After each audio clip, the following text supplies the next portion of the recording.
Let's get started, and then we'll have stragglers. That's all right.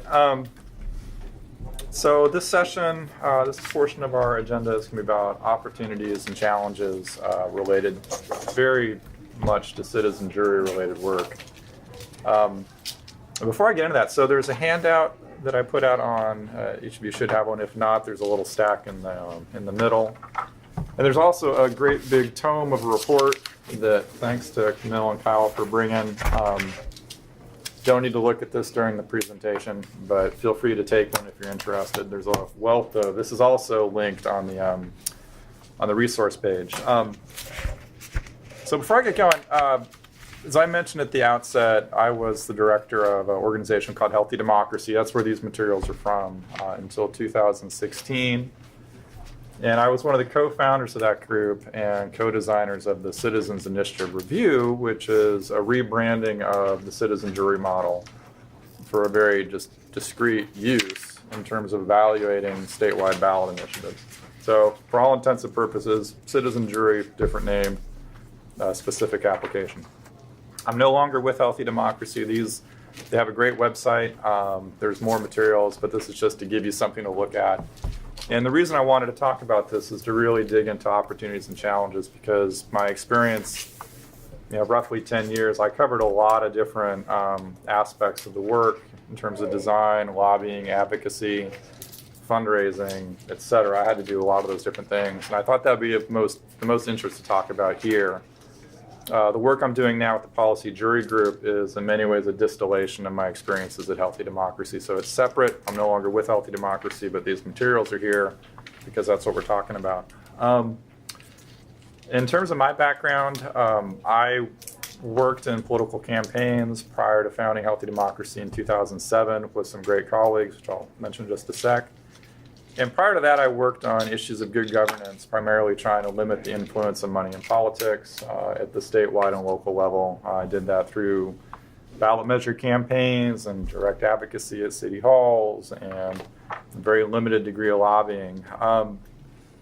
But it was out of that experience of working on statewide level campaigns that I became really frustrated with how voters are treated by special interest groups primarily when it comes to elections, and specifically direct democracy elections where the public, in the U.S. at the statewide level, we have about 26 states that allow the public to petition to put a law on the ballot for a popular vote.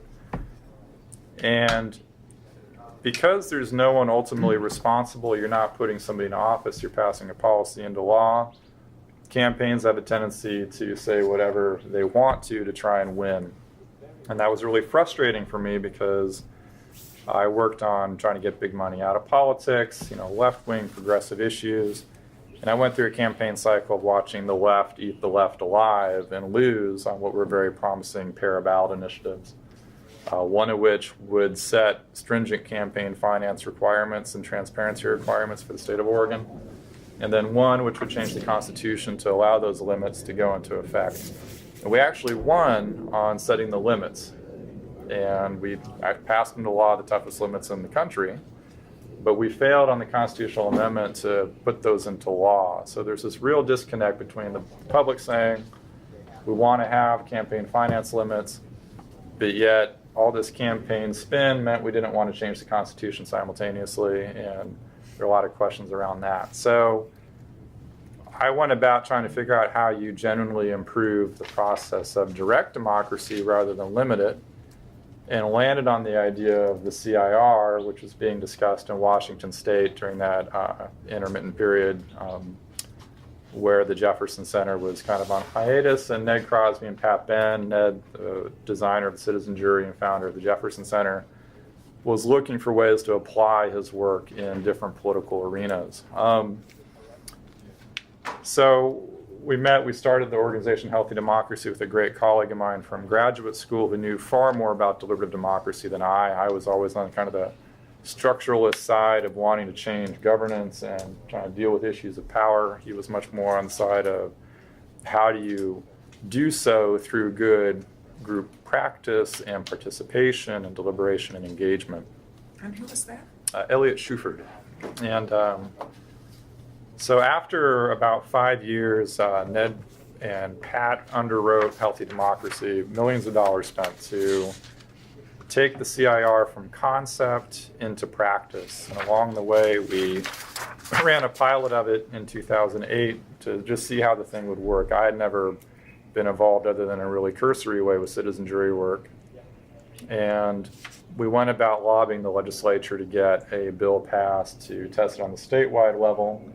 And then through the good grace of having researchers with funding study it, had a wealth of data showing us that, hey, if we actually get this on the books, it can make a big difference for the public.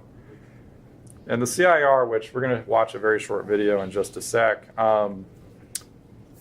at the end of the day, doesn't make any binding decision. It barely makes a recommendation in terms of the public on what to do. It's really about distilling down what campaigns have to say for and against a position on a ballot initiative. And it distills that information down in a way to make it trustworthy and accessible. So you can think about it as an alternative form of campaign advertising, which is fundamentally what the program is. Our goal was to get that into law because in the state of Oregon, there's a big, thick statewide voters guide that, thank goodness, people actually still use and look at. And we knew that if we got the results of the CIR into the voters guide in a way that was institutionalized, there would be a pretty good chance people would read it and use it and consider it. And I'll talk more about the results in just a little bit. We ran the CIR when I was there roughly 10 times. It was a couple times every election cycle in Oregon and some pilots outside of the state. And in late 2015, early 2016, I decided to leave to take a sabbatical. And it was after taking sabbatical I decided to start the policy jury group, which is really about taking the lessons learned at Healthy Democracy, specifically to the CIR, like how do you integrate citizen juries in governance, and then trying to take the lessons that I'd learned and distill them down in an accessible way to try to help further this work. And that's what I'm here to talk about today. So I'll get deeper into all of these issues in a minute, but I wanted to show a video just to give you just a rough sense of what the CIR is about.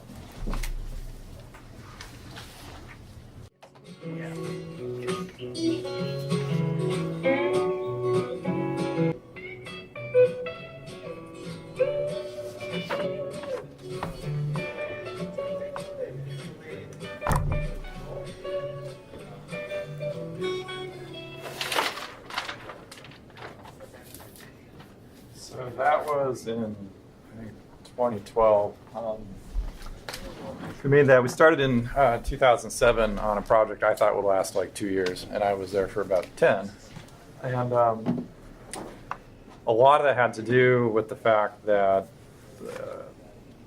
applying a citizen jury in a political context as institutionalized, A, takes a lot of work to develop the concept, and B, a lot of work has to go into design. And it was an ever-evolving, it continues to be an evolving program, which I'm going to talk about a bit today. But what we're able to demonstrate, so we passed it into law in 2011, and part of that law was to create, a big part of that law was to create a commission, a new state commission that was partially comprised of former CIR participants to oversee the program in the state of Oregon, so to determine issues of fairness and to handle money for paying for it and approving changes to the process. And we created a commission to politically insulate it. The big catch when we passed this into law was that it had to remain privately funded. We were coming out of the recession and had hoped in the years following that we would be able to secure funding from the state, but we knew that we would have to privately fund it and felt like we had a good shot. And that's what we did from elections in 2012, 14, and 16. So what carried the day with this program was the fact that we had data from researchers, John Gastel at Penn State, that's this report here, and his colleagues, Katie Knobloch and Robert Richards, that looked at both quantitative survey data of the electorate to determine the efficacy and impact, and then also qualitative data to determine the quality of deliberation within the CIR hearings itself. What they were able to determine was that when you provide the public with information in this manner, again, it's advertising. You're competing against other sources of advertising.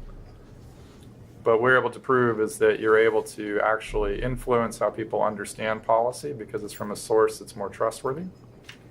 And because you're able to change understanding and comprehension, you can actually move votes. And what we did with this was demonstrate that between roughly 2 to 8% of the vote for just those measures where this program was applied, we're able to demonstrate that we can make that shift. And that if you shift something that strongly, every once in a while you're actually going to change an outcome of a statewide election through providing well-reasoned information, which fundamentally was the goal of this whole thing. And if you want to take that report home, feel free. We've got 3 copies here. So as David and Kyle have spoken to, or citizen juries are used in a whole variety of contexts. There are many ways to get this work done. And they're picking up a lot of renewed interest as well as people search for different ways to improve democratic process, increase accountability and transparency. And collectively, in general, I think we're getting to know far better our strengths as a community of practice now that so much experimentation has taken place. And I wanted to put those up along with perceived weaknesses. And David, I'm going to snap the stick over here. Excuse me? You wouldn't mind moving to the side. Oh, not at all. I'm going to stick this to the TV so we don't get in too much trouble.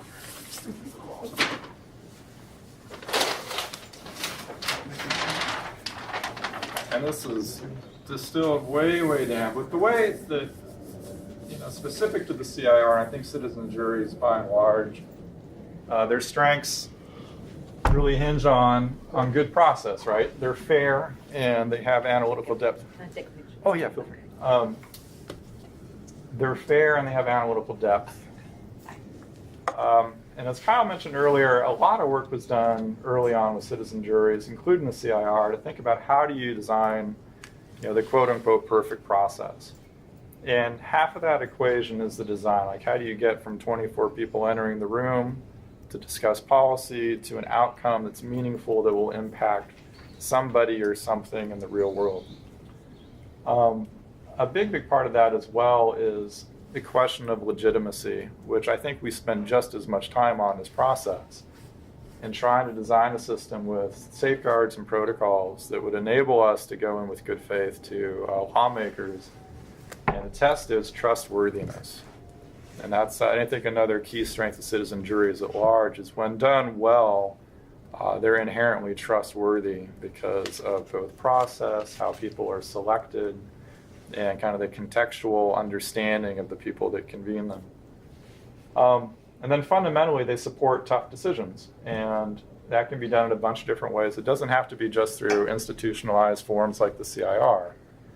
But what they're fundamentally really good at is, whether that's by recommendation or distillation of information, is supporting decision-making in the real world.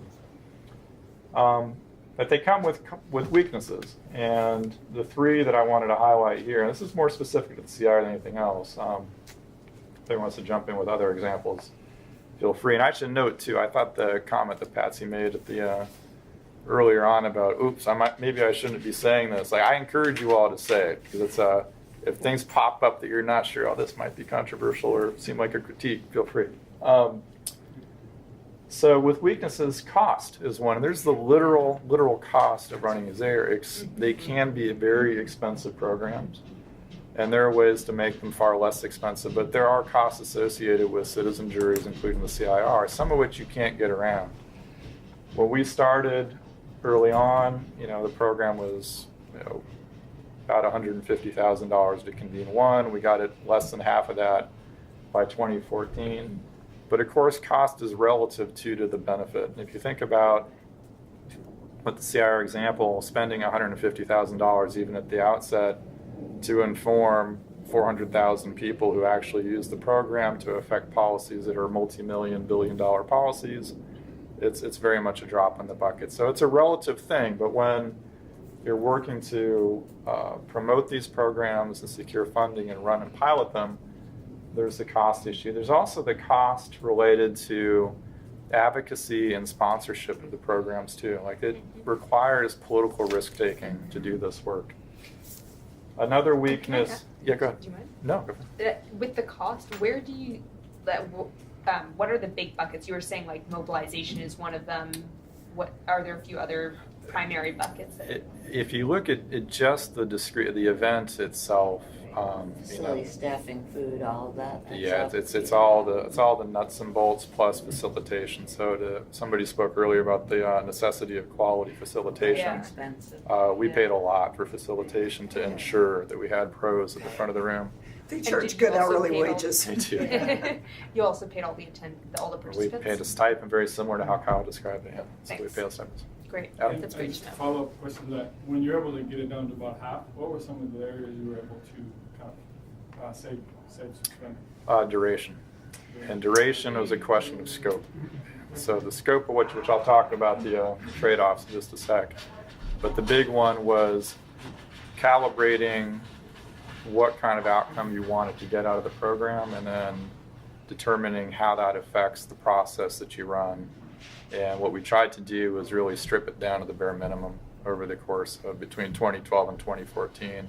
I had the good fortune of working with Kyle early in that in spring, spring of 2014. Mm-hmm. Big overhaul. It was highly, highly stressful, but ultimately ended up working. So cost is one, real and perceived, literal cost, staff cost, attention, political cost. There are a bunch of different costs. Is there, Yeah, go for it. one more question on that. Is there a cost save for government if they adopt this, where even if they spend X on it, that they're actually somewhere saving Y because people are more bought into the program? Oh, I or think you they're can make a worth definite it? case for that, yeah. And that's, I think, the way the CIR was set up in Oregon in statute was to require CIRs to be run tied to the fiscal severity or fiscal impact of measures put on the ballot. So a measure that had a huge fiscal impact would be the first in line for review. That's super interesting. And you could kind of balance it out that Okay. way. Thank you. I've always been wondering why certain measures got the CIR and the other ones didn't. So It was prioritization was part of it, and lack of funds was the other part of it. So Yeah.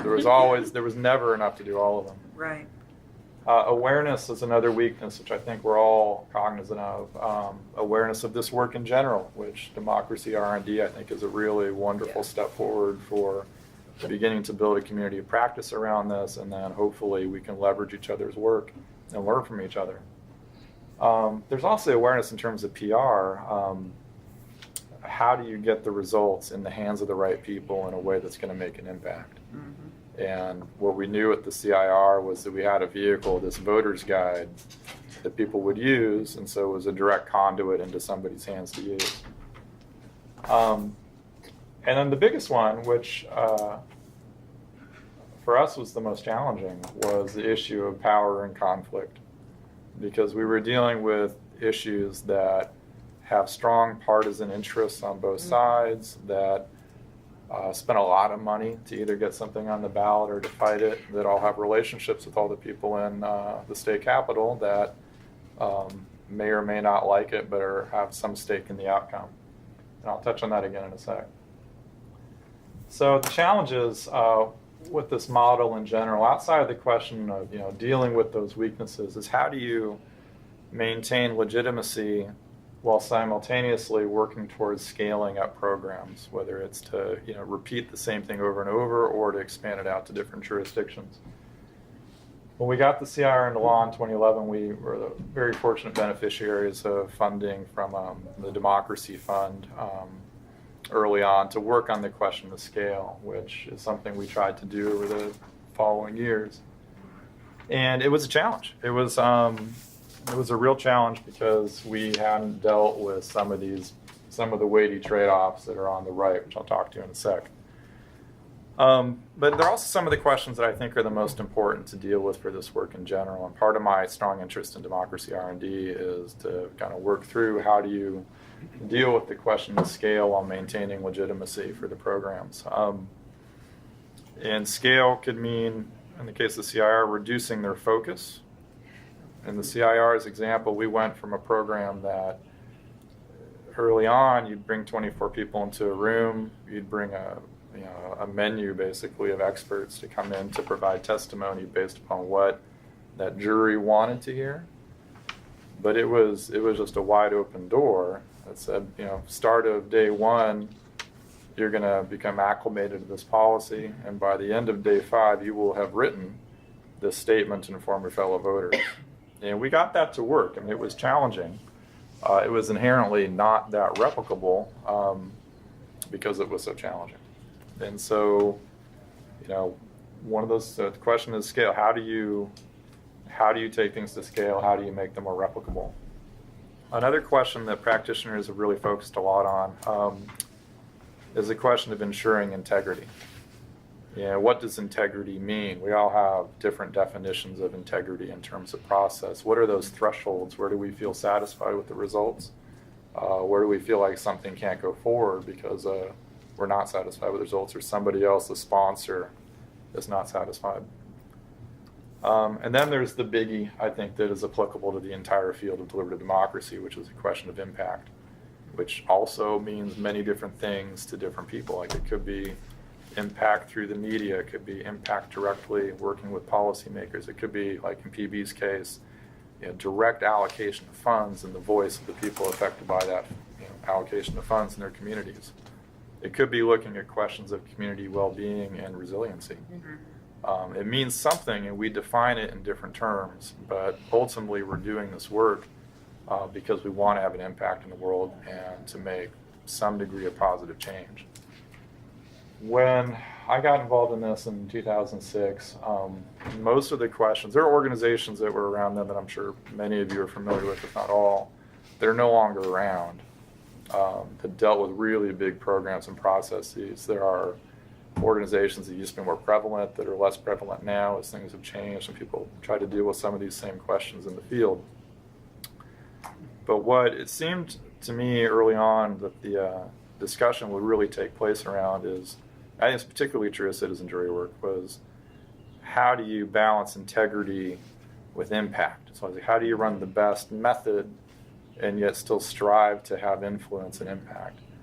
And those, I think, are critical questions. But I think the more critical question of the two, and where you find some answers and resolution around those two, is the question of replicability and scalability.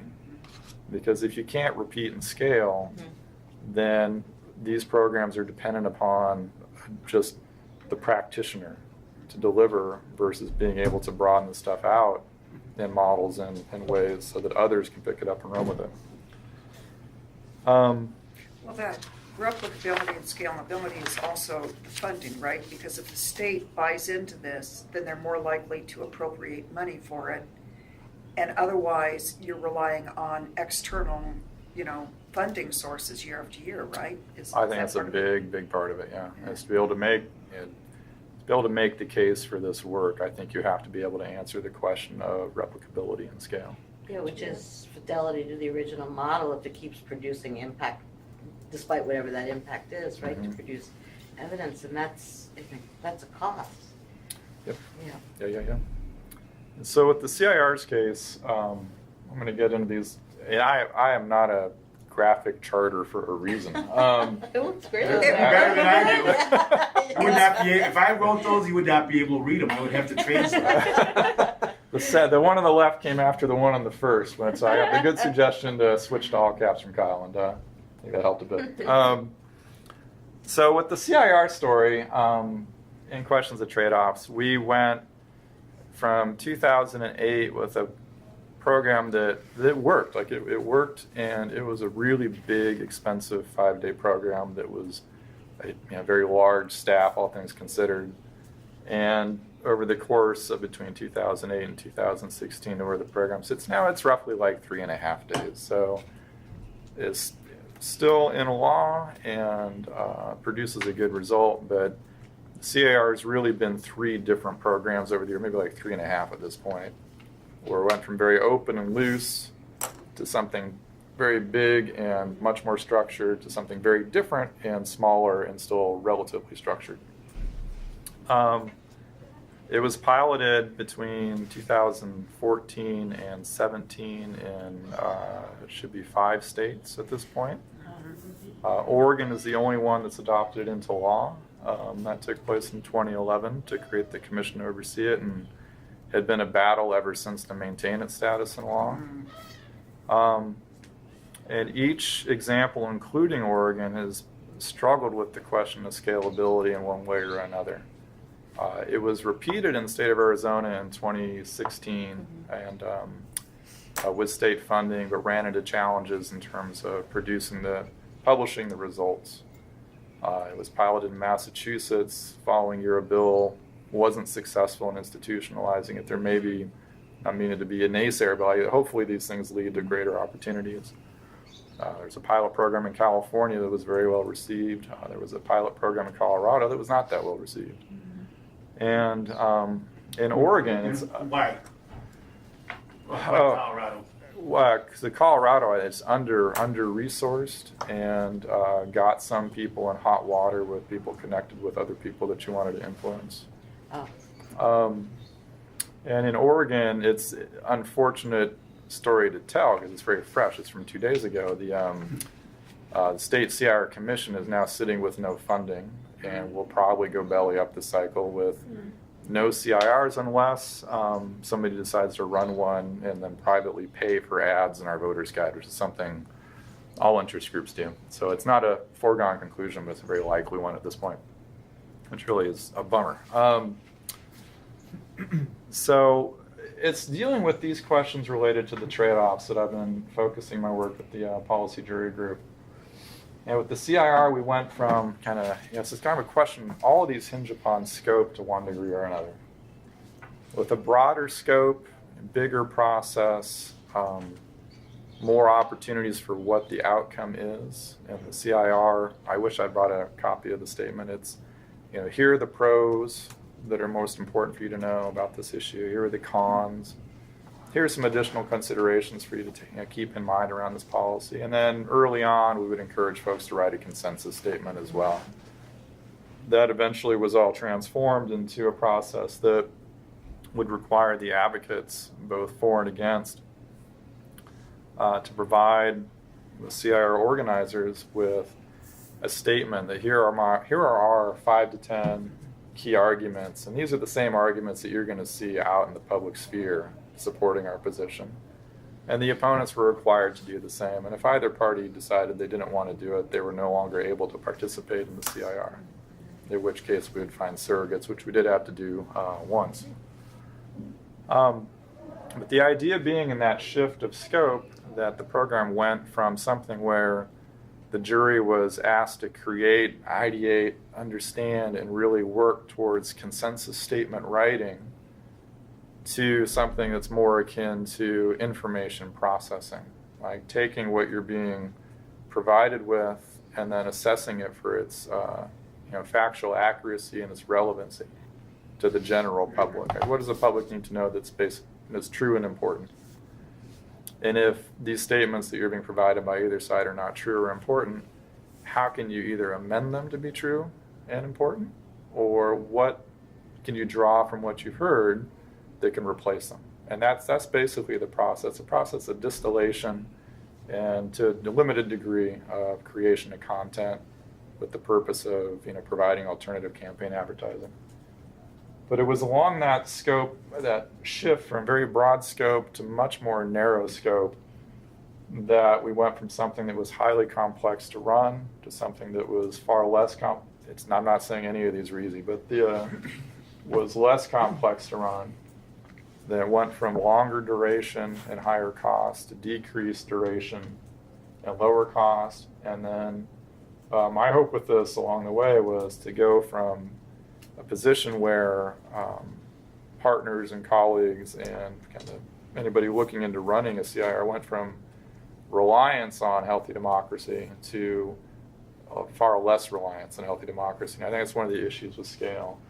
But what you lose in that, there's a big trade-off between these two. You lose adaptability because you're taking a program down to a far more narrow scope. And as we've heard from everybody, there are many different applications for citizen juries. In the CIR, it went from broad down to narrow. But what you're also doing in decreasing or losing the ability to adapt you're decreasing political liability at the same time, which I think is kind of the linchpin in a lot of ways for replicability for these programs as institutionalized for this particular function, which is a very discrete function. Can you explain that? When you have a program that's in a political context where everybody's watching for missteps to cry foul and delegitimize the process. When we ran the program, when it was broad and the panel was required to create, you run into all those kind of issues you can anticipate that you're going to have, like the dominant voice. You're going to have people saying things they shouldn't say in front of the cameras and whatnot. And you never knew if you're actually going to get to that end. We always did. So I got it. So the Okay. sample size was reduced, so then it changed the The outcome, sample perhaps. went down a little bit, but was more the task. It went from a situation where if we were in a CIR citizen jury, we'd all sit down and be told by the organizers, at the end of 5 days together, you're going to produce a statement, and you're going to get there, and you're going to hear from a whole bunch of people, and you're going to determine how to write that statement. It went from that to all of you are together here to assess these statements that are produced by the campaigns, whether they're true and accurate, and if they're not, you guys get to fix them. And so Thanks. it's a subtle difference in some ways, but in Yeah. terms of process, it's a significant one. Big difference. Okay, thank So you. go ahead. No, go first. I was just going to say, so the originally the concept was to have the panel come to a consensus and then vote. I think you said vote on whether they felt that they could support this initiative or not. And then, but later on, it just came to verify the factuality and accuracy of these two different statements and rewrite them so that here's the pro and here's the con. Yeah, Is and that that was actually from that first one that you described was 2012, like write statements by consensus that you can all agree with and then vote. Preceding that, it was don't even write these statements by consensus. It was we're going to divide. This is where the process was closed, Right. where if you had 24 people in an issue where it was split 22 to 2, you'd have 22 people go together to write a pro statement, and then 2 people to write a con statement, and then whatever they produced would be published in the Voter's Guide, irrespective of quality. And so that was the liability question we were trying to deal with. Like, how do you produce the highest quality output or content for the voters to use? Do you have a dream end state for this? Or like, even if either at Yeah. a state level or a different level? For the CIR in particular, I think this question here. I think the program is really close, as is, but it requires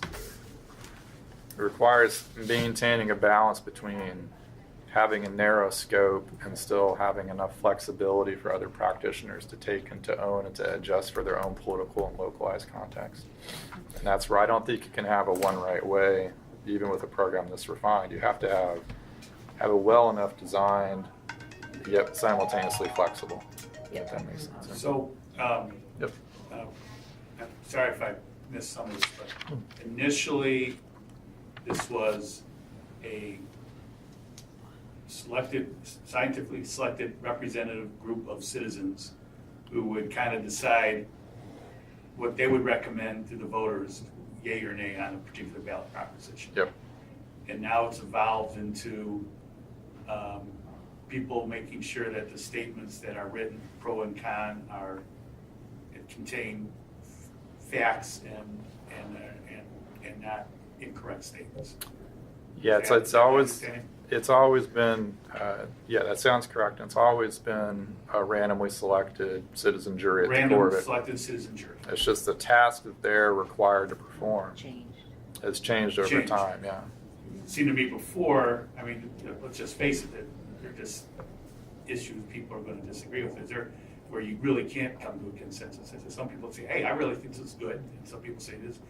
So were there like minority reports or something, or was it Yeah, there'd kind always of like the Supreme Court? You have the majority opinion and the minority opinion, that's what we produce is a majority minority opinion. Yeah. But the issue but with it's done not by advocates, but by hopefully impartial arbiters. Yeah, where they were required to create all the content themselves during the course of this deliberation. Yeah. That was it. Yeah, because next question. Mhm.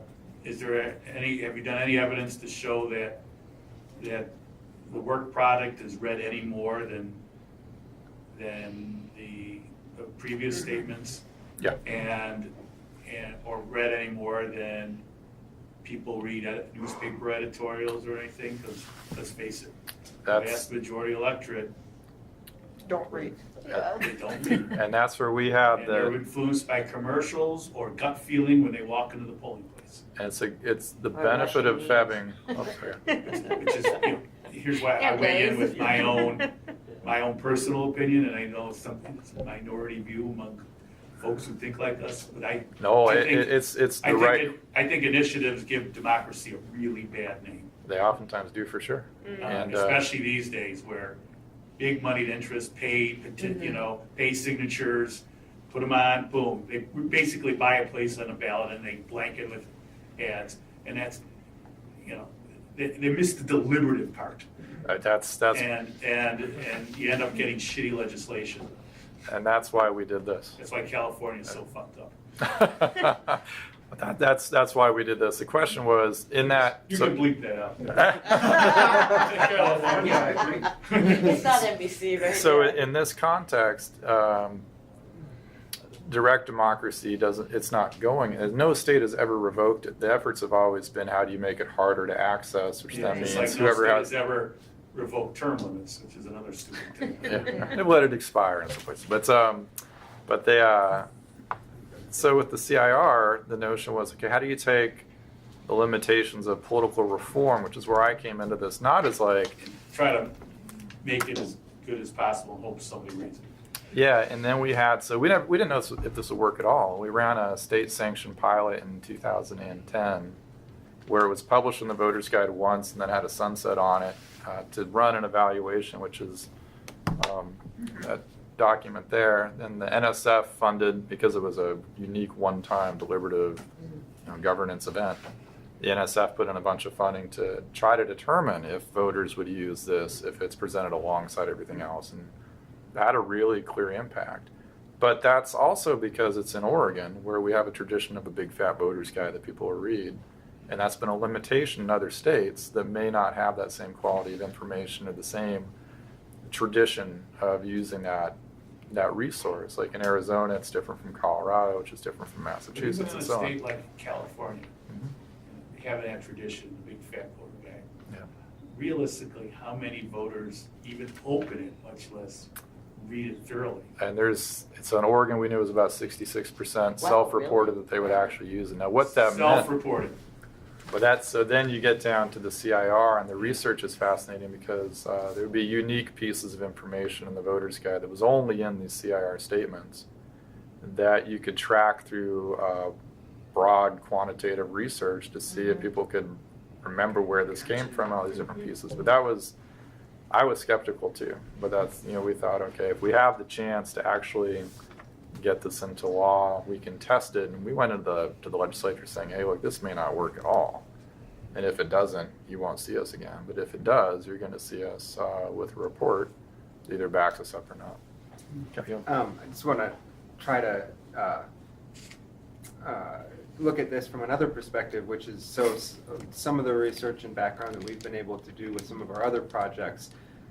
The kind of broader takeaway is if people understand that if they have an understanding of where the information came from many public or jury events, they tend to have a higher sense of confidence in its reliability. The difficulty tends to be the distribution mechanism. So we did stuff in 2012 that was around, as I mentioned, elected officials, and what we found in that was like it was in Ohio, we had to do a full-on kind of communication strategy that was then just putting our stuff that these people created in direct contrast to political campaigns themselves. So what we found from that is people who saw it found it trustworthy, and it supported, and they felt like it was useful for how they selected a candidate, but it was a drop in the bucket in a campaign that was something like $30 million between the two candidates and their independent expenditures, underneath Sherrod Brown running for Senate in a contested rematch of $70 million, and Obama Romney that year was like $100 million just in the media markets we were in. It made no difference, right? It was such a small fraction. And so what we learned from that is, or thought from then was, well, we're never going to match one-to-one for dollars on advertising, so where do we go to do this work in a way that is more potentially, can get it in front of more people? And that shifted our emphasis to work directly with media as our kind of sponsor organizations for deliberation.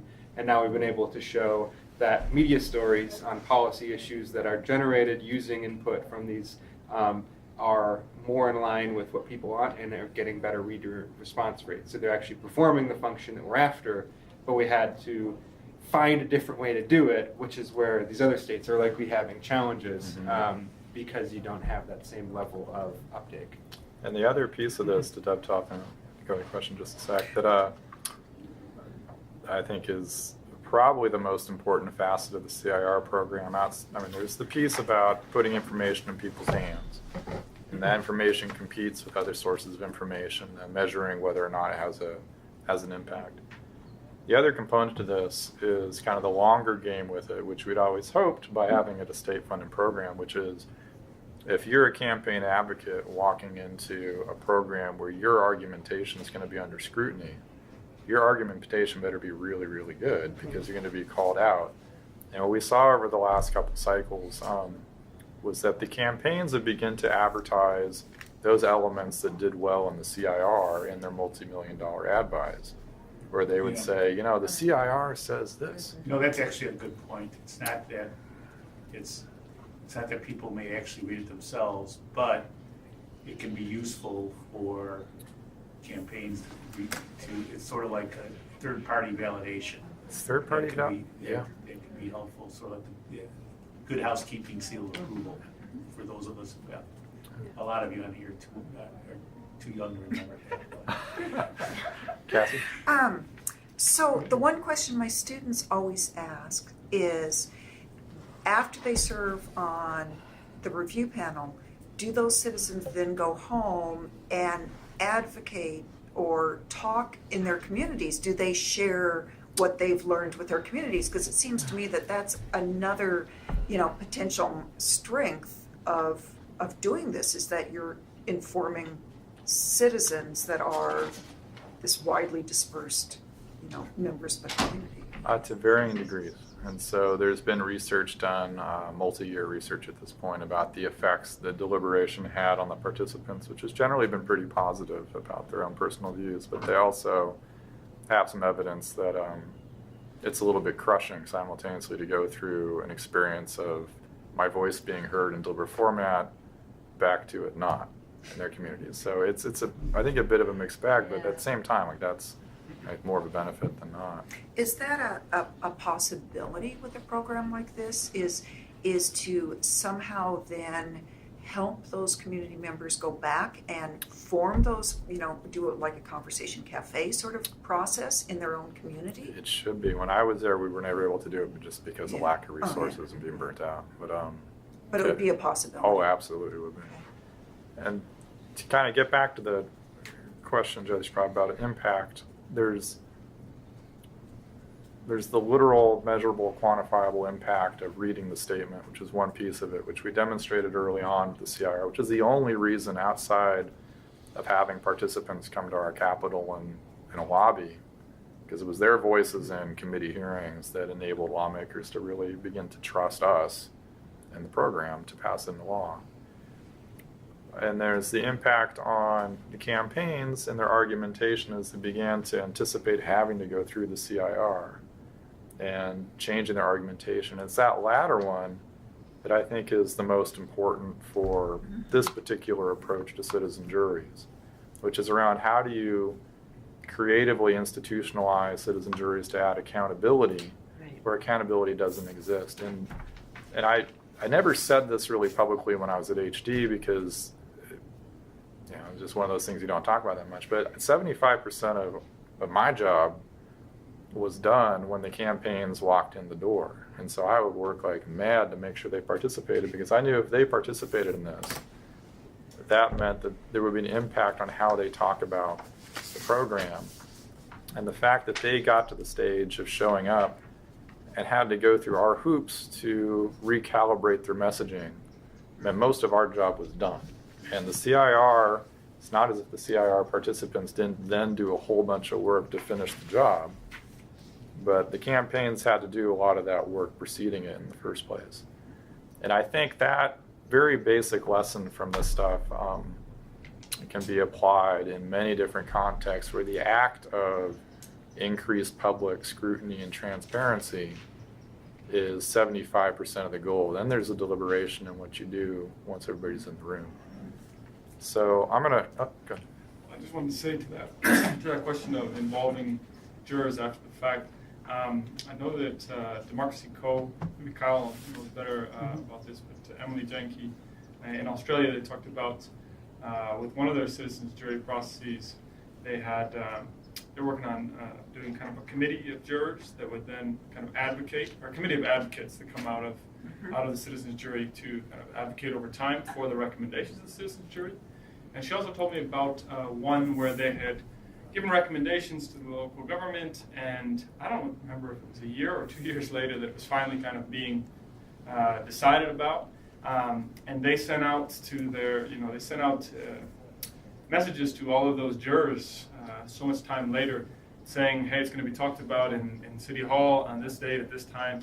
And I believe it was over half of those citizens jury members showed up for that discussion in City Hall. And so just a real desire to continue to participate in some way that it can be tapped into. Yeah, I think it really touches people that participate. And I think, as those of us who have run citizen juries could all attest, people show up pretty skeptical and they leave very enthused, by and large. And I'm going to close with just a couple quick comments and just dive into as much Q&A as you guys want. Somebody had her hand up. Oh, did you? I'll Go go ahead. after you. Go ahead. I may have lost when you said, but I didn't understand. With this new manner that they received the statements already from the campaigns, how about the convergence, the search of consensus? Like, how does it work in this new manner? Like, It's woven into the process are a number of iterative steps, basically, to have the citizen jury establish on its own what it believes is credible information. And so we have exercises at the beginning about how do you determine credibility, and then relevancy as well. And they use their own filters and kind of shared agreements, because they had to work through what credibility means, to then evaluate the statements they're presented with and then question the campaigns directly, because a big part of it is having ideally policy experts, but at a minimum the campaign's there to speak to their own argumentation. And then it's gone through cycle, kind of like Kyle described before. Like there's a series of steps that are involved with small group work, whole plenary work, and then identifying questions, identifying what claims are being made for and against that need further scrutiny, and so on. Not if that helps when that's no, yes, that is different from. Okay, I understood. Okay. But you do arrive at some consensus still in this current model? It's by and large a consensus process now, because it requires everyone to agree on both the statements in support of the measure and statements in opposition of the measure. And having everybody step into both of those camps, irrespective of their personal view, I think has created a work product that's really, it's high quality work product. Yeah. I wanted to mention a different way to incorporate many publics into citizen initiative.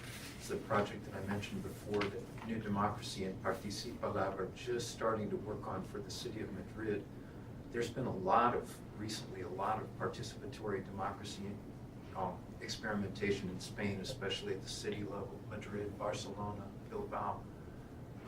And Madrid recently created a platform called Decide Madrid, Decide Madrid, that allows anyone to submit proposals for a ballot initiative, and then people can comment, and then if you get enough signatures, it goes to, you don't even have to wait till the next election. The ballot, it's a postal referendum, ballots go out, they get mailed out to everybody. And they've gotten a lot of participation, but they've had two big problems with it. One is that very few proposals get enough signatures, because nobody's got the big signature gathering firms or anything like that. So even some very good ideas never make it to the ballot. The other is that some of the ones that did make it to the ballot are very poorly informed. For example, they're advocating for something that is not under the jurisdiction of the city. It's national or it's regional, or another example was one that a law doing exactly the same thing was already on the books and was already enforced. So the design that we're working on would recruit a mini public, 57 people, symbolic because there's 57 members of the Madrid City Council. It would be ongoing, and people would serve for either a 1-year or a 2-year term. And one of the things they would do is go through all these proposals and decide for which the ones that seem to have a whole lot of merit, those can go on the ballot without having to meet the high signature threshold. And the other is for the ones that seem promising, but they just got their basic facts wrong, to get back to those people and say, hey, wait a minute, I don't think you realize, but if this is going to fly, you have to change X, Y, and Z. So I'm excited with it. Hopefully something will happen. The people in the city of Madrid are very interested in making this work, because they're very committed to more democratic innovation, and they want to see this thing work. It's really important to think about, as I talk about the CIR and we talk about citizen juries in different forms, there are many, many different applications of this work. And they're capable of a lot of things. And that, with this, I think the questions I wanted to close with in terms of this discussion, and then just open up to wherever you guys want to go, is really the question of what scalability means and what legitimacy means. Because there's no fixed definition. There shouldn't be a fixed definition. I think it should be like a North Star, North Star pointing in a direction, but it's really up to individual practitioners and organizations to figure out. But I would put forward that in terms of legitimacy, taking into account, process questions, people questions, and place, basically, are the three things that need to be done. And those are going to differ depending on the situation. And then with scalability, we need to deal with the question of representation as one of them. How do you define it? What does it mean? How important, is it? Right. One of the early things with the CIR is we actually struck the word representation out of all of our materials to really talk about a reflection of the public. And we did that with the intent of not having our work positioned as over-claiming validity in a lot of ways. In terms of scalability, outcomes are a question, like being really clear on the outcome of what you're trying to accomplish and working backwards from there, I think is really important. And then dealing with the tough question of how can any good process work without us, as practitioners. And part of that, there's a obvious and important role for ideation and development of programs and good ideas. But at some point, I think all organizations need to be able to have their work done in such a way where they can let go of it so it can flourish in the world. And that was kind of the question that was near and dear to me when I left, which is why I'm trying to deal with some of that specific to kind of CIR-related forms of citizen juries. But then fundamentally, at the end of the day, scalability is also a question of understanding the competitive advantage of what you put forward. And I've said for a long, long time in talking about the CIR, back to its beginning, we dealt with a context where you couldn't limit money in the initiative process. Even if you wanted to, due to our Constitution, you can't limit money in direct democracy. And even if you wanted to get rid of it, that's not going to happen either. So the question was, which I was never in that camp, but the question was, what do you do to improve it? And then how does your improvement stack up against other ideas? And the first thing I did back over a decade ago was really look at what are all the different reforms from all the different angles from the organizations you'd look to deal with reforming direct democracy. And then which one of these can actually improve the quality of ballot measures and the quality of elections. And I found the CIR and Ned Crosby and Pat Benn in Washington State. And that's how we got rolling on it. But we were accused for a long time of a solution looking for a problem, and we were thankfully able to say, well, no, actually, this came about because there's an obvious problem that all of you should be, cognizant of. But understanding that competitive advantage and not being solution first, I think, is a big part. So I will stop at that. I rattled on for a long time. That was great. So thanks. Can I ask you a personal question? Sure. Do you feel a feelings question? I'm waiting for it. Yeah, I opened this door up, so. I just. Well, you do it after the meeting. He has on a wedding ring. Anyway, but how do you feel about the fact that the CIR, may go away and all of this work and the scaling down, and you've just, you started this other organization? Do you feel? In talking about scale and doing the work, do you feel empowered or disempowered? Or I'm just curious because you're boots on the ground and doing it. So I would just like to know what drives you to go on. Yeah, I toggle between. I toggle between like a deep sense of regret for time spent when I look at like the very immediate here and now of Oregon.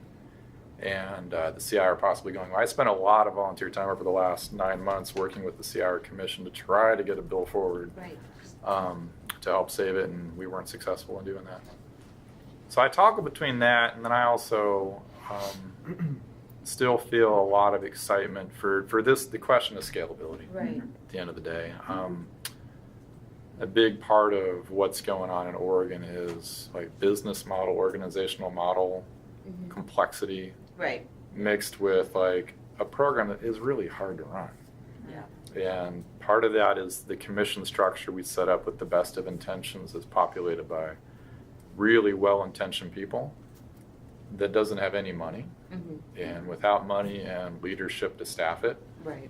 It just succumbs to the obvious challenges that you would see, and it's burned a lot of people out. Right. So that's tough. It's tough. I had a rough day on Monday. Yeah, it's hard work, and so I think, that's the one thing, that I don't hear really, you addressed it more, that this is really hard, dirty work. Yeah.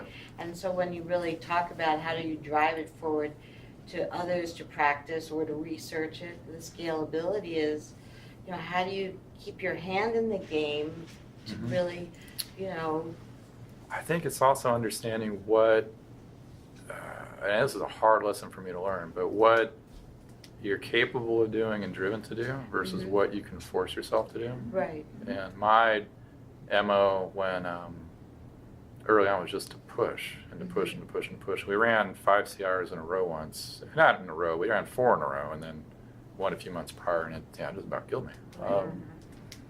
But this work, we all have contributions we can make, and a big part of what gives me enthusiasm for this is honestly like what's going on with democracy R&D and the fact that we have like innovations that the Jefferson Center's doing, new work going on around the world. Adam and Sylvia, there are a lot of people dealing with all of these same issues, and if there's a way to mutually learn and present like here's a menu of different well-vetted citizen jury, assembly, sortition related ideas that enables policymakers to pick up. It's like, well, these are valid.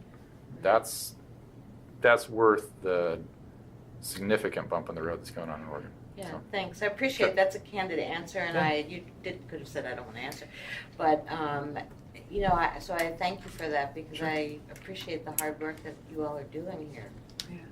Thank you. So one of the thoughts that came to me occurred listening to you is that, as someone who teaches undergraduates, I really have to take sort of a long-term view of capacity building. And I will tell you that when students are introduced to the CIR or any of these other processes, they're always like, well, why aren't we doing it here? Well, what's preventing Montana from doing this? And so in a way, we're sort of seeding this future generation. Yeah. And so when they learn about these, they're like, we should be doing this. And so perhaps part of the outcome is that even though it's not institutionalized in the way you would like it, in fact, you've planted those seeds in other people where now maybe it's time to pass the torch to them and have them start carrying it forward. No, I appreciate that. And that's my hope too. And that's, this thing with the policy jury group is really about like how do you help facilitate that happening? Yeah. And or as organizations, we've gone through many different ideas of what a business model means, and what a strategic plan will tell us our business model should mean. And the thing that I steadfastly believe with this is open and transparent access to this information. And for a while at Healthy Democracy, we trademarked some of the stuff, and then we didn't for a long, long time. And now it's all trademarked again. So it's it's one of those questions that I think you have to be bold and willing to let go of these ideas so that they can take off. If I could jump. Yeah, go in ahead. Just Go on, for it. I mean, part of it too is just the reality that it's really difficult, complicated work, and I think while I mean we've done things that have not gone well, like I said, we mentioned, and part of that is just learning what doesn't work, and then adapting afterwards and recognizing that in the last, I'd say 5 years in particular, what organizations or people who try to do this have gotten better at is eliminating what we shouldn't be spending time on more effectively. And because like I said, when I came into it, it was the literal like everything's a nail and we have the hammer and let's go do everything. And focusing on a more narrow set of options and looking at and reformatting and reevaluating what impact can look like and not trying to do everything is what I think the groups that are still doing this or in more formal ways have gotten just a lot better at cutting out a lot of extraneous, not in the sense that it was invaluable or anything like that, but just it wasn't necessarily what people were equipped to be doing. And that's just a level of organizational and individual sophistication that's emerged in the last 5 years or so to help get the stuff that is going well to go well and create avenues to build from one another. And I think a big part of that has been the reduction in we're having this conversation about a wide range of models or methods that you could use with some themes and elements that run across them. 5, 10, 20 years ago, people would have been resistant to combining them, and that was the disadvantage. That was self-defeating behavior that just held everyone back and held back legitimacy and uptake, and it's just not worth worrying about those logistical kind of practical design questions when there's actual good stuff that can come from it. So let me make sure I understand what you're saying. So you're saying that the initial sort of purity of each form, there's a recognition now that sometimes you have to forego some of that purity in order to achieve various goals, that you can, do sort of a little bit of a mashup occasionally, or strategically structure it so it is appropriate for the particular issue that you're trying to solve. I would say more the latter of that. Okay. That it's.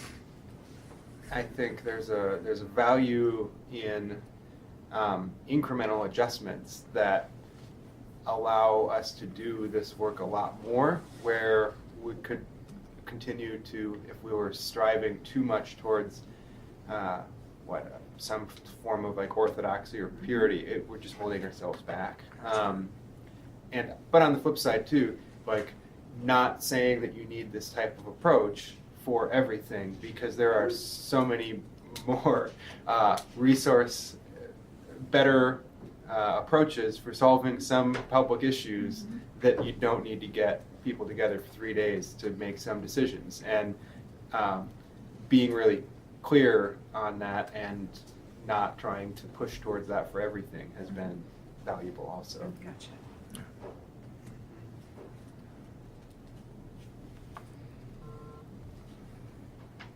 Other questions related to challenges, opportunities? I do have one more question. When I first started thinking about CIR, I immediately thought about, right now, our current Secretary of State, who would be very, very resistant to anything of the sort. And when you introduced it in Oregon, you mentioned that you got it through the legislature, but then how did, like, your Secretary of State, were they open to this? It's funny because our conversation started with the person that would end up being Secretary of State, who's now the governor. Okay. And That helps. we didn't know at the time, but we did a really, I think, solid job early on of talking to everyone and presenting this authentically, in the sense that it wasn't tested. We didn't know what the impact would be, if any, and being straightforward and saying, if this doesn't work, like, there's no charade. Doesn't work, you won't see us. If it does work, here's the solution to a very particular problem that everybody can acknowledge around voter confusion, buyer's remorse, and so on. But we did fundamentally have to navigate.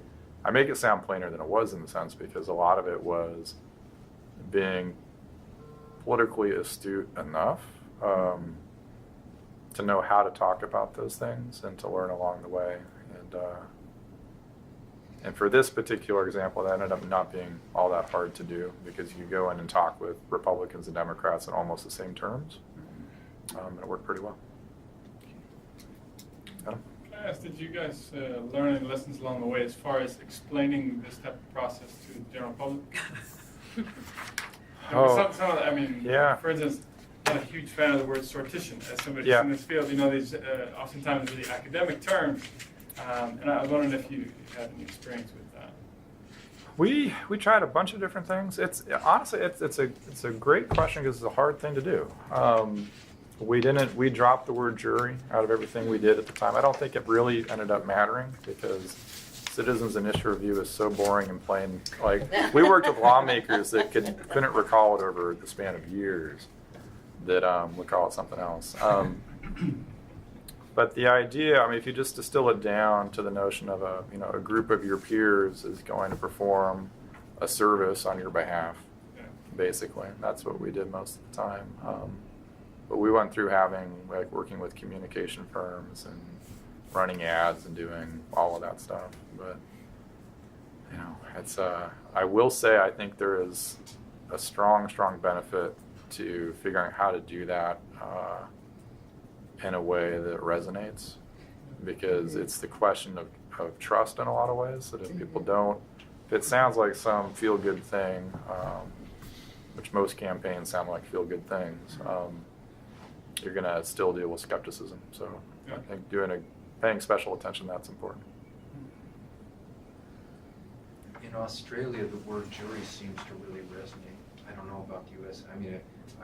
Sometimes yes, sometimes no. But in Australia, Ian, our executive director, who had a whole career in marketing before he came to start doing, and got there because he was a student of Lynn Carson. So your example is totally right. Never would have happened if he wouldn't have been in his program. Has found that jury works, and he'll say things like, people that are skeptical say things like, "You trust these people to decide if you have to go to prison?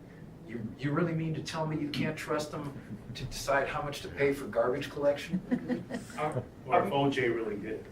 Yeah, right. definitely better cut and paste. His We'll go to people commercial know break. it. They will know OJ. And those people get old, and so don't go there. Yeah. We want to take you out for a beer tonight and find out what you really think. Well, I mean, to that point, It's always been a weakness of mine. to that point, I think, different populations, different things resonate with them. And I know myself having conversations. So these days, whenever I go to different parts of the states, I try to take some time. Recently, I was in New Orleans for a summit, and so then it's a couple of days to just go to different neighborhoods and like very different neighborhoods and just talk with people. And I noticed that for some people, framing it around jury model really resonated with them, and boy, they grabbed right hold of it. And then other people, especially depending on maybe their neighborhood's relationship to the criminal justice system, do not like Yeah, that makes sense. anything Yeah. that sounded Right. like that, right? And so Yeah. it's a tough nut to crack. That's a good point.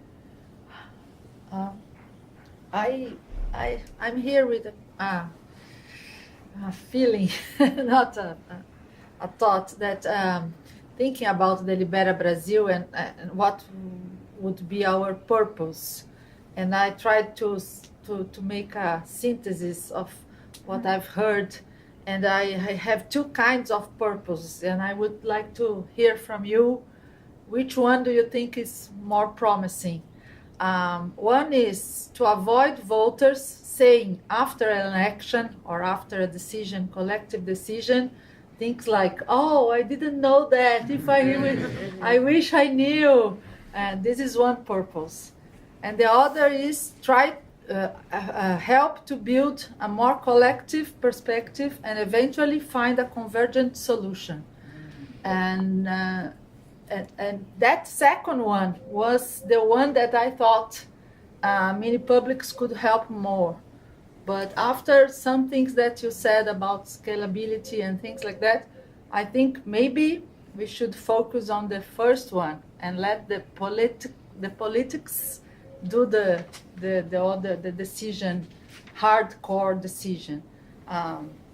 So that's something that I'm thinking of. Should we focus more on the informative and informative part of the process, or on the convergent potential of deliberation? That's my question. I think it's a little bit abstract, but I'm thinking about Delibera Brazil, what we are going to put our efforts, no? And I'd like to know your thoughts about that. I mean, I would just dive in and say both, and I think figure out what it is that people most want to do, because those are two very different things. But yeah, so sorry, it's a non-answer, but that's No, okay. I might just say, I mean, it really depends also on what you as a group what's your passion and what resonates with you that's going to motivate you to do the work, and your context. I mean, I don't know what Brazil is like, or the part of Brazil that you're working in, but I know, like in Bolivia, I cannot think of a single person that trusts politicians in Bolivia. So, like, it might not resonate with people a lot that it's like, oh, we'll get you better information about the candidates, because there's just a level of cynicism that is just off the charts. And so, so maybe it would be more the second thing in that type of a context versus trying to integrate within the electoral process that people are disillusioned about, right? So it depends on what you want to achieve as a group and your context. Okay. Thank you. I liked your phrasing, though, of convergence in one of those possibilities. Because, we often talk about collective agreement or consensus, but convergence is a really interesting concept because it still allows for people to have different perspectives, but they're moving toward that central position, which I think is what we look to Australia for a lot, is the fact that your processes, many of them are set up to find where that center is, instead of the US system, which is how far extreme can people be, politicians especially. sorry, I know you're not living in Australia, but you obviously know a lot about it. Well, all our process is pretty much aim at how can, for speaking as if I was a member of one of these bodies, what's a sensible, feasible solution that we can all agree on, that we can stand, they say stand in front of, and you have to say stand behind, that's that like Australian language. What's something we can all agree on and stand in front of? Yeah. I like that. Yeah. Doesn't necessarily mean people are going to change their values. Sometimes you get people with very different values that can say, well, here's the piece that we can agree on. So I have a question, and really it's for all of the people that have spoken today, including Camille, who didn't get to speak much. When we talk about scalability, we often think about scaling up. But the question is, can it be scaled down as well? And to give you a specific example, so could it be used in a very small scale decision-making context? I'm thinking of a university, for instance, right? Because universities are all about shared governance. Ha ha ha ha ha. Not that they do it, but it's a nice thought. But you know, we think in terms of cities or states or counties or whatever your particular flavor is.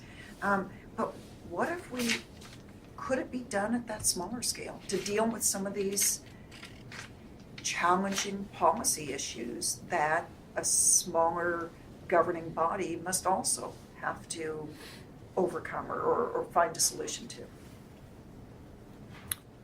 Yeah, I think they can. It's in some ways, these programs I think benefit from smaller scale because you have a broader network of people that have been touched by them and kind of greater depth of their impact in a lot of ways.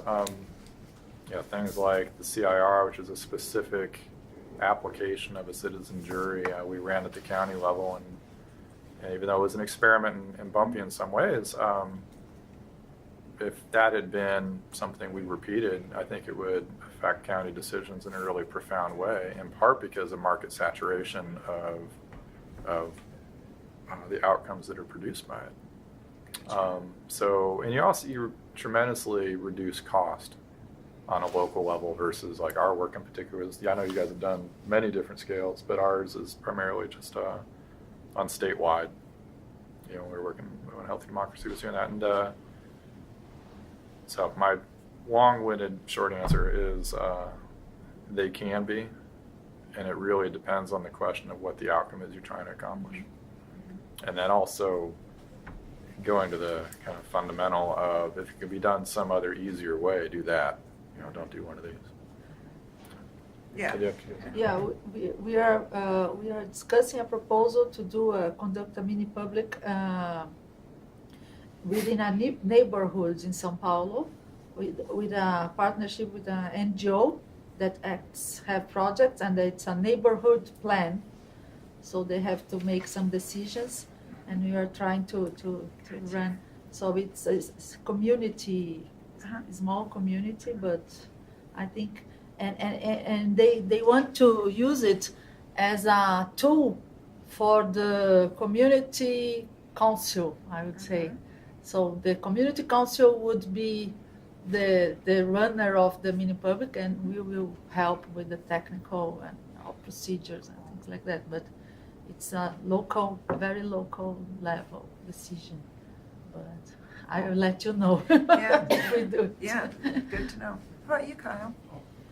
Yeah, I mean, I think that's definitely well within what we think of partnerships as very broad and beyond policy making directly or in a formal sense. So, we do work on behalf of newsrooms and a collaboration of 36 news partners who take the recommendations and the information and thoughts and insight from residents and use those to shape their coverage.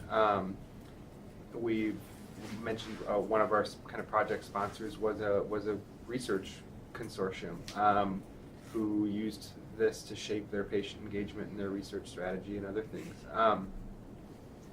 So it's definitely very much, and I think this gets back to how we define impact. Could spend, this is also where it could spend millions of dollars trying to get a government to adopt a project. Conversely, could work with a private or an organization that's a steward of public dollars. They make a decision that would implement directly the outcome of one of these. And for instance, if it's a health system, that's going to affect the way millions of people over the course of their treatment would experience their care. And so that's a different framing of what impact looks like beyond simply did a law change. And so I think that's one way. And then I think I'll put you on the spot. Camille is in her other capacity has thought about how to incorporate this with local government as well. So my perception of it is that like deliberation should be happening in bodies like universities, for example. And as Tyrone mentioned, that if there are ways to do it that are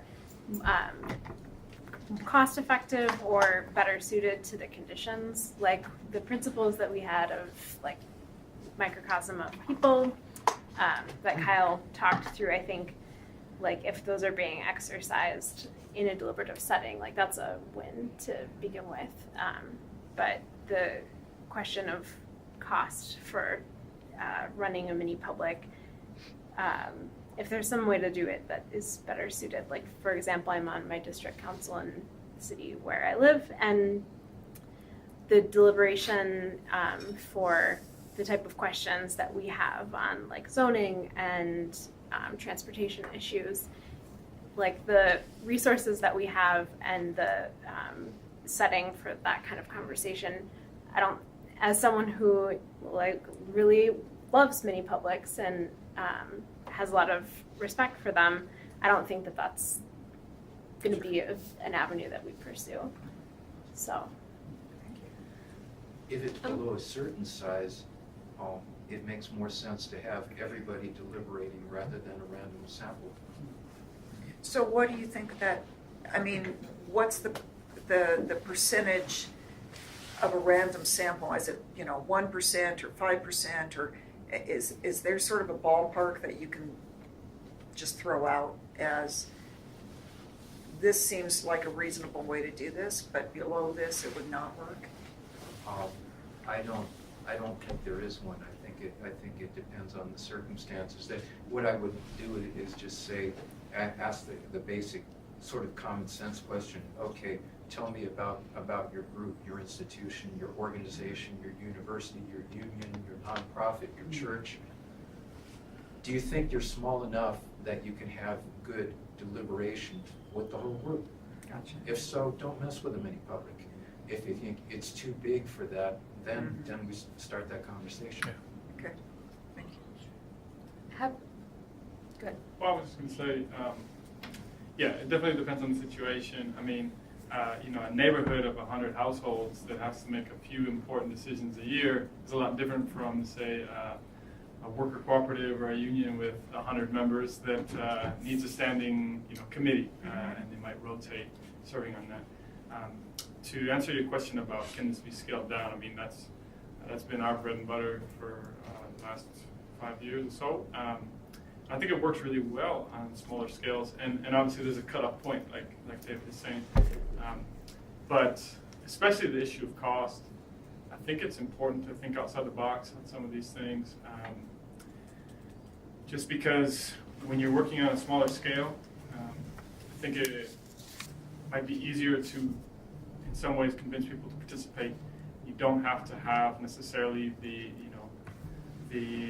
sleekest setting and food provided and all of this stuff to make it look so official and important to convince people to come. If it's a neighborhood in Sao Paulo and most people know each other, I know in Bolivia there's neighborhood associations in every neighborhood, right? And so a lot of people are somewhat tuned in to the decisions that are made in that neighborhood, and if they find out that they're going to be able to be directly involved, then they'll probably be willing to go, even if it's just at the school gym, without any expense, and there's no food provided, maybe just some refreshments.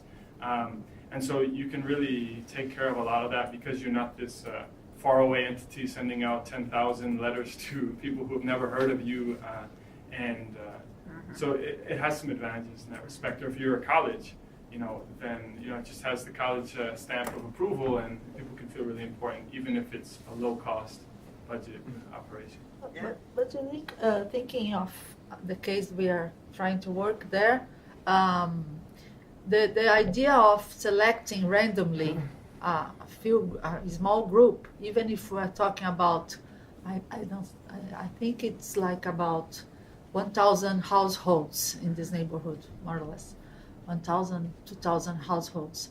If we're 30 people, okay, but if the community knows that it's a random selection, and the people who are invited know that they are representing the will of everybody and not their interests or their concerns, but they are there to think about the whole community. I think it's different of the active selection. I think makes a difference on the way the person who is there will behave. So I don't know, but I feel like this because in Ilhéus it was different from a participation, regular political participation. It was more like I am representing the whole people of Ilhéus somehow, They felt in a different way.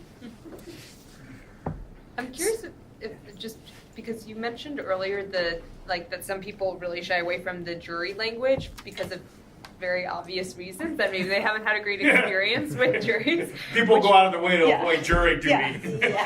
But then that also called me why, if it has such a bad connotation, then what's, are there legitimate things that should be considered for this application of it? And then that was calling to mind an innovation that I heard about in Baltimore, where they're doing a community, and they've done it a bunch of places, but a community court system where it's not a vote of whether somebody's guilty or not and has a charge. It's more the two families get together and they talk about whatever happened, even if it's a gun shooting and somebody died, talk about it, figure out what they want to do about it, and then decide together they want some action happening, they commit to it, and then they reconvene and make sure that they follow up on it. It feels a little bit more like a consensus-driven approach, which led me to then wonder if anybody here has tested any non-voting ways of deciding on actions, whether it's through consensus or it's any other type of methodology.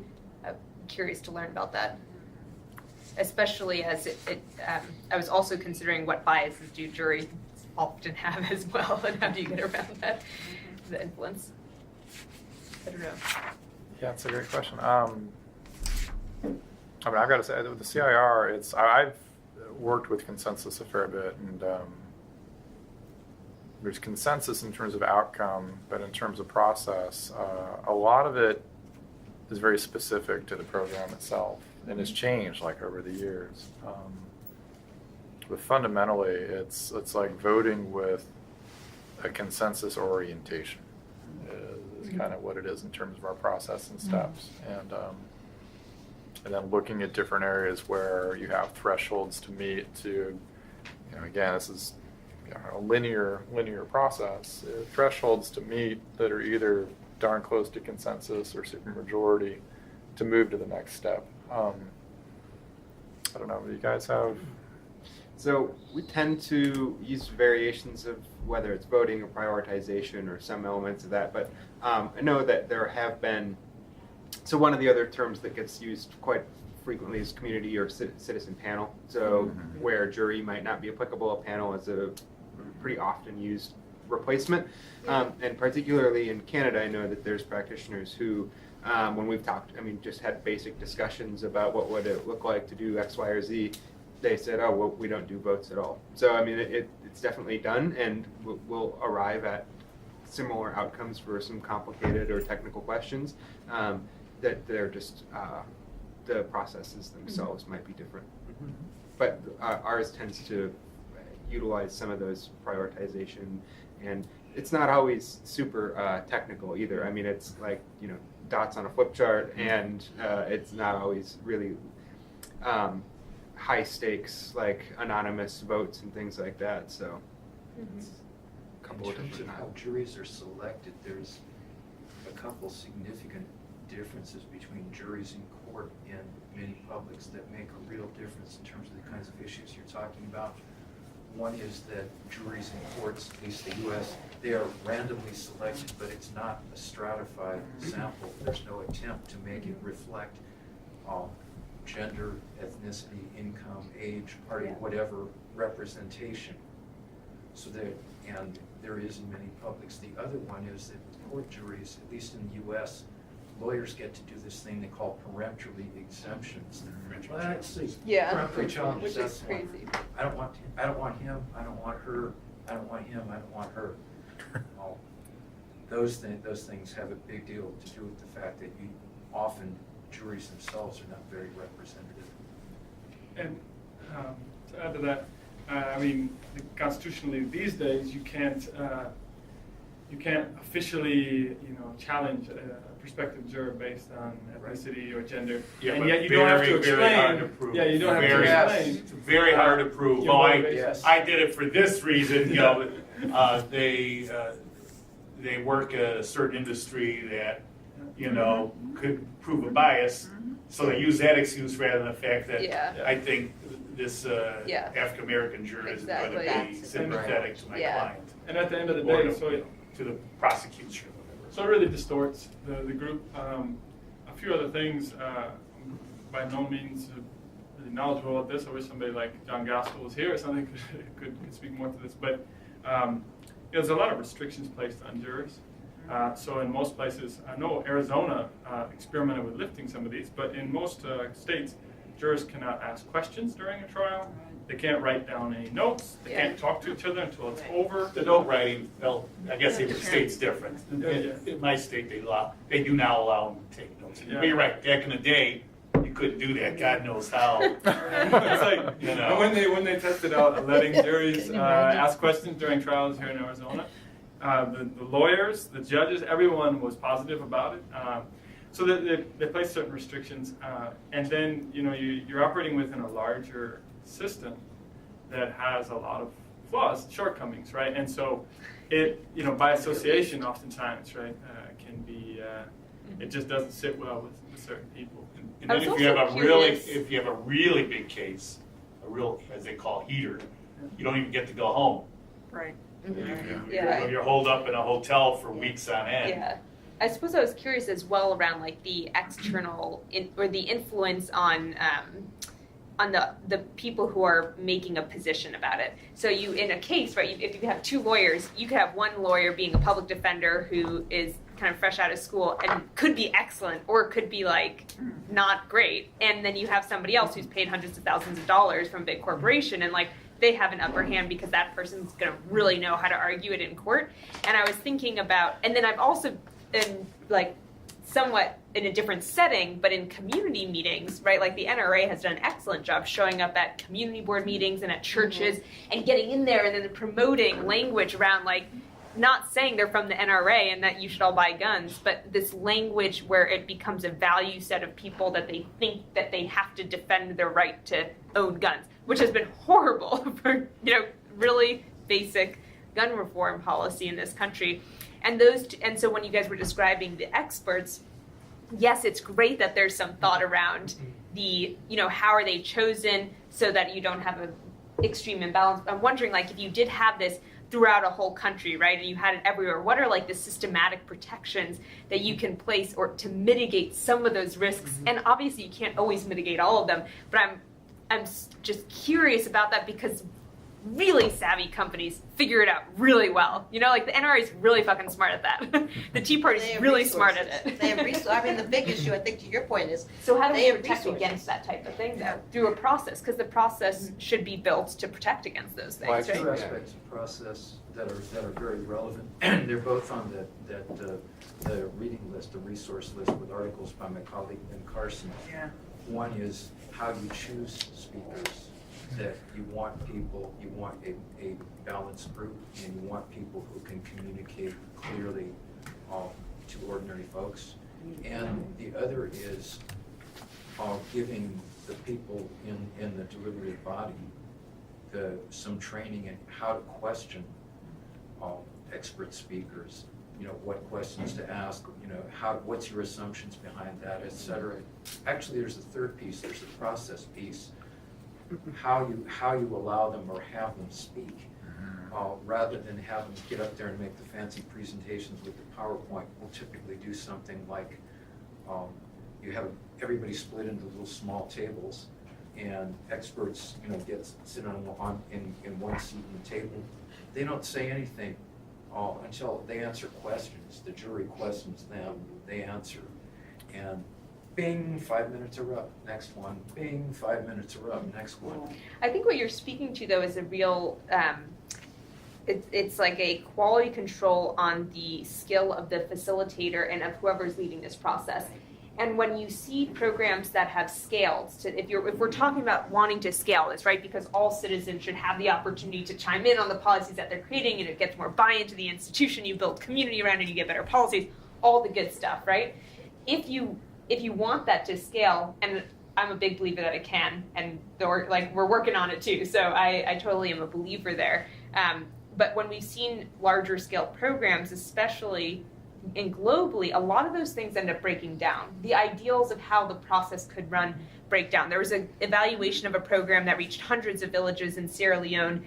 It was a program that got evaluated, and USAID basically doesn't believe anymore in community-driven approaches that have facilitation processes for citizens, because this evaluation said that it doesn't work, and it says that it doesn't work potentially because it just never happened. The facilitators never went out to the field and never hosted those community meetings, and there's no way for that program to track it or make sure that happened. And I'm like, well, obviously you're not going to think it works if it literally didn't happen. So I'm a total believer, but I'm opening that question because I feel like we have to be sound in our principles of how it happens and how we'll know that it happens, so that if it does reach thousands of communities one day, we make sure that doesn't get broken down. That's the intent to the question. And I can only speak to the CIR Yeah. in relationship to this, which is very different than the context you're talking about. But it's a lot of trying to answer that question was around narrowing of scope so that it could become more redundant. We had dealt with a boycott in 2012 that we luckily got through by finding savvy advocates within the same community of special interest organizations that they didn't all quite agree, so we got some others to step in. But when we narrowed the scope of what the citizens would deliberate over and how they would do it, we tried to create a model that would be redundant enough to where if advocates didn't participate, fine, they can be easily replaced. Or if they did fully participate, the scope was narrow enough that the job, which is still a really important job, could be done regardless of how much influence they tried to put on. And we had, dealing with GMO labeling, we had Monsanto spend I don't know how much on advocates to come in and try to convince a jury about the benefits of, or the drawbacks of GMO labeling. And we got to watch this same crew in 3 different jurisdictions come through. And it became apparent to us that the side with more money was Monsanto. Began doing background research on all these jurors and trying to figure out what's the angle with Bob and Sally and Jill. But the process, because the scope fit the purpose well enough, but the scope was narrow enough, it was really hard to mess with the process because it asked the jurors some very simple questions like, is this statement accurate? Is it true? And if it's not, how do you make it more accurate and more true? Yeah. But that's just, and that's the specific case for ballot initiatives. I think there's a good way to deal with it. It has to be thought through for the purpose of scalability and dealing with discrepancies in power. And Adam? Yeah. One thing I was going to say, I think you're completely right.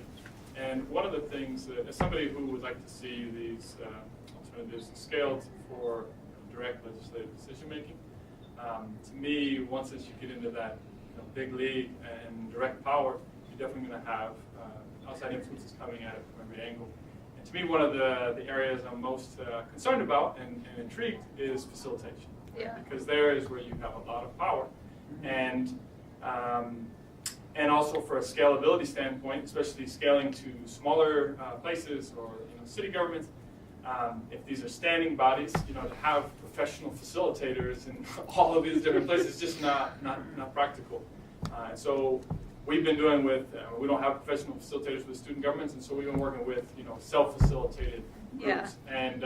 And obviously there's real limitations with that. Facilitation's an art, and having really skilled facilitators can improve processes exponentially.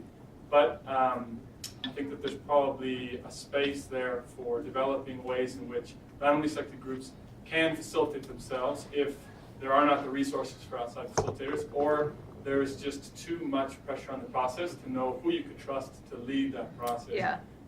And you take a bump as far as efficiency, but you might come out of it less influence, outside influence. Yeah, we've actually found that the younger the not completely, but younger facilitators typically who are fresh out of university or fresh out of high school are the least biased facilitators. That's because they don't have egos this big yet. Yeah. Well, I just think that you make the case for, I'm an assessment evaluation person, and for really rigor in assessment and evaluation, does this model work? And, you know, you collect evidence and to see if it works. And in your case, you've got cross-cultural issues. So will the model work cross-culturally? And how does that need to be adjusted? And what does facilitation look like in an individual community versus a collective community? So that maybe it can be scaled in the United States, but it might not be a fit for Africa. And so I think that the issue of assessment and evaluation, you know, to look at evidence to see if the model works is important. And that's what you've all been talking about, what you've done. Yeah. Yeah. I'll jump on that to segue into a break because we rolled through that. And I'll say one of the things about particularly this method and its variations is that we are lucky to have had the benefit. It's probably one of the more rigorously and the depth of evaluation of programs has been, there's probably not another project or style that has been as evaluated as rigorously as jury methods. That is where I said the years of refining did pay off, and that people have done it, and a consistency about those evaluative practices has been really really useful and effective. And we have have it in writing from funders. Your evaluation is what changed our mind. That type of stuff. But the other side is. There are some examples. I can give one really quick one. So we've recently started doing work with partners in the UK, and we don't need to do the same level of here's how you self-facilitate a decision-making small group with people in the UK. And they were, this is all anecdotal, but they follow directions and do what you ask them to in the US in like an hour. Like, it takes no time. And they're like, yeah, we're good at following directions. That doesn't surprise us that, like, you ask us to do something, we're not going to not do it. In the US, we'll spend hours and hours, if not a full day, just on building the kind of apparatus and social bonds for people to work effectively together and overcome. That's a really kind of like, just a little, but it's absolutely true. It was like we had an hour and a half set up for this exercise, and everyone was done in like 20 minutes. And just like sitting there, and I'm over there. And, wow, this is going to be a unique experience. But it worked out well. And then on the other side, though, there are broader efforts that have been done recently that have looked at getting larger. So Worldwide Views is the name of it. We're a site in the Twin Cities. It happened in like 100 different countries all in one day. 100 people in 100 different roughly 100 people in each of 100 places across the globe, all on the same issue, all using the same materials, translated in written and video, and then answering the same questions on climate and energy issues. So there have been efforts to do this, and that. However, it was the success of a lot of those places depended on how you brought people together, because us doing it at the Science Museum with a bunch of 8-person round tables and video equipment was not going to work in Mali. Like, it wasn't the way that community was going to have this conversation. But so there have been examples and efforts to try to do that stuff. I will just ask, as we go to break, to think about what you want to still, any questions you still have or topics that you feel could still be addressed for the remainder of our time together. I think if everyone's comfortable with it, we'll just continue in this setting, large group, and just recognize we have like an hour and a half or an hour left.